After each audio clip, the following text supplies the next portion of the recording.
Hello students, this is Govind sir, and today we are discussing about the microcontrollers concept, design and interfacing. And in the previous video we have studied about the microprocessor. So let's start with the basics of microcontroller.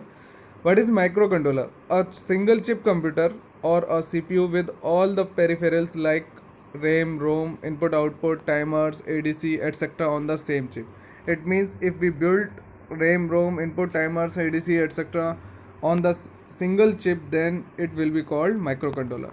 A microcontroller is meant to be more self-contained or dependent and functions as a tiny dedicated computer. So it is a mini computer for us. We have features of 8051. 8051 is a microcontroller type, and it is useful for a small computing task, and it is adequate for many control and monitoring applications. We have packaging in the 8051 that are RAM ROM timers on the same chip. And 8051 is less power consumption device and easily upgradable, and cost per unit is also less of 8051. And the availability of tools of microcontrollers such as Proteus simulator and Keel compiler also available. It is easy. Now, basic difference between microprocessor and microcontroller. Now, actually, we have already studied in previous video about the microprocessor. Now we can compare both the devices. So first, microprocessor is general purpose device, whereas the microcontroller is single chip computer, and microprocessor do not contain on chip input output board, timers, ADC, memory, etc. It is also discussed in the previous video. And whereas microprocessor includes RAM, ROM, timers, ADC, DAC interrupts on the same chip. And it is used CPU in computer. It is used as CPU in computer, that is microprocessor, and the microcontrollers performs control oriented applications. Microprocessors have a complex design and it is expensive, whereas the microcontroller is simple and less expensive. There is zero status flag where in the microprocessor, and in the microcontroller we have no zero flag. Okay, so these are the basic difference between microprocessor and microcontroller. Now we have two types of architecture of microcontroller. First one is von Neumann architecture and second one is Harvard architecture. In the von Neumann architecture, only one bus is used for both data transfer and instruction fetches and cannot be performed at the same time. That is of Van Neumann architecture. Whereas in Harvard architecture, separate data and instructions buses are used to transfer to be performed simultaneously on both buses. So the basic difference between these two architecture is shown in the slide.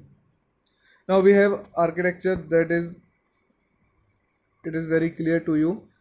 There are interrupts control. It may be external or internal interrupts, and we have CPU, that is central processing unit. That is, this is oscillator, and memory arrangement in the microcontroller, that is 4 kilobyte is ROM memory and 128 kilobyte is RAM memory. Okay, and we have some timers and counters, which is timer 1 and timer 2. There are two timers in the microcontroller, and similarly we have serial ports for transmission and receiving the data from the other devices. And the input output ports, we have input output ports from P0, P1, P2, P1 and P3. We have four input output ports. And similarly we have bus control. Okay, in these ports we have already also address multiplex address buses and data buses. And another is we have control of buses, that is bus control. So this is relation between the blocks of block of microcontroller, in which these are connected, timers and serial ports are connected, and memory and input output ports are connected. Similarly, rom is connected to bus control.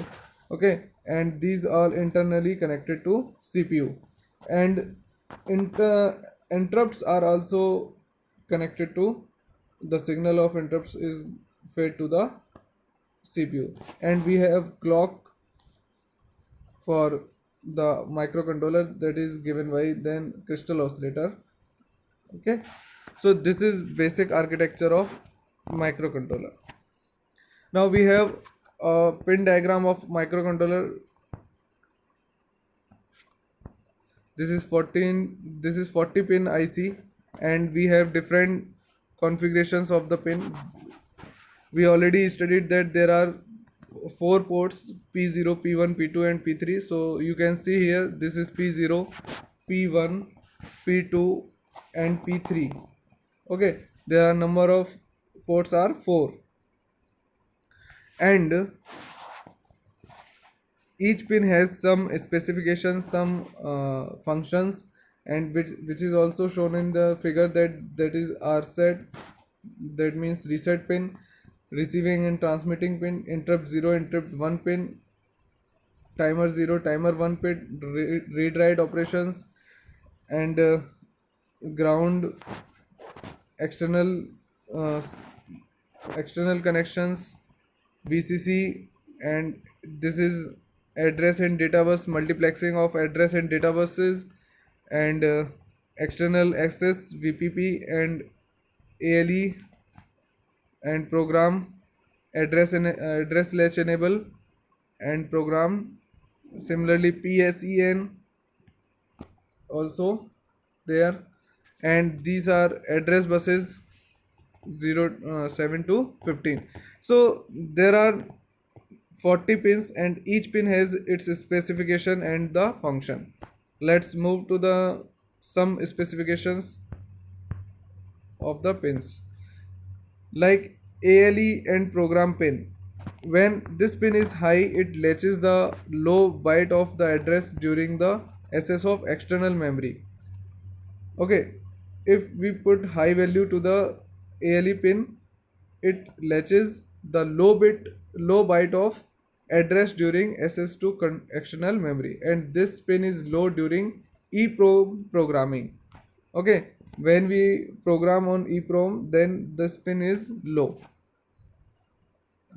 and it is high for latching. And PSEN, it is program state store enable, is read stop to external program memory. To read stop to external program memory, we put the signal PSEN is low. And EA and VPP. EA, this pin is an active low pin connected to ground when microcontroller is accessing the program code stored in the external memory. It will be grounded when the microcontroller is accessing the program code stored in external memory, and connected to VCC when it is accessing the program code in the on chip memory. Okay, for on chip memory it will be high, and for external access it will be low. Now we have RST, that is reset pin. Applying a high pulse to this pin, the microcontroller will reset and terminate all the activities. And port 0 to port 3, these are 8 bidirectional input output ports. Port 0 does not contain any internal pull-ups. Alternate functions of port 3 are RxD, TXD, that means receiving of data, transmitting of data. Int 0 and int 1 is internal, interrupts 0 and interrupt 1. T0, T1 are timer 0 and timer 1, and WR and RD, that is read write operations of port 3. And XTAL1 and XTL2, that is connected to oscillator amplifier. And VCC is supply voltage, and VSS is circuit grounded potential. Now we have some memory organization in microcontroller. It is can be viewed in the this slide. Code memory, external memory, on chip memory, internal memory, special function, and machine cycle. So this is 8052 compact micro chip, internal RAM, SFR, that is special function registers, and internal code, that is optional. And we have external RAM and external code. So these are the external RAM and codes, and this is the internal memories. Okay, so we have the memory organization of microcontroller. Code memory is code memory holds the actual 8051 program. It is limited to 64 kilobyte, and it is 64 KB. Okay, and it may be both internal or external. Code memory may be internal or external. It is can be viewed in this diagram. It is maybe external and internal. We are talking about code memory. And another is external RAM, that is slow accessing speed. That have slow accessing speed. It gains in quantity, and it is also limited to 64 KB. So overall we have 120 KB. Okay.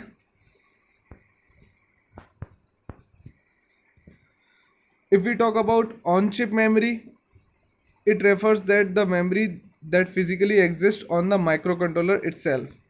Okay, and there are two types: internal RAM, SFR. Okay, SFR is special function register, and total we have 256 bytes only. Okay, it's not in KB, it is in bytes. And equal memory for RAM and SFR is 120, that is 128 bytes. So 128 bytes for internal RAM, and 128 bytes for SFR, special function register. And this is the memory arrangement of microcontroller. It is RAM address from 00 to 20. We have register banks 0, 1, 2, 3, 4, register 0, register 1, register 2. Okay, and from 20 to 28 we have 00 bits from 00 to 3F, and from 40 to 7F. Another from 30 to 7F, that is general user RAM and stack space. These all are in hexadecimal addressing. Okay, and the special function registers special function registers have the range of memory, that is 80H to FFH. 80H means 80 hexadecimal to FF hexadecimal memory location.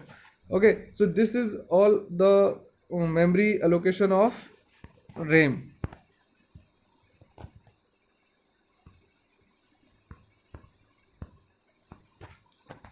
Now we have some special function registers like accumulator, B registers, program status word, stack pointer, data pointers, port 0 to 3, timer registers, counter control registers. These are the special function registers.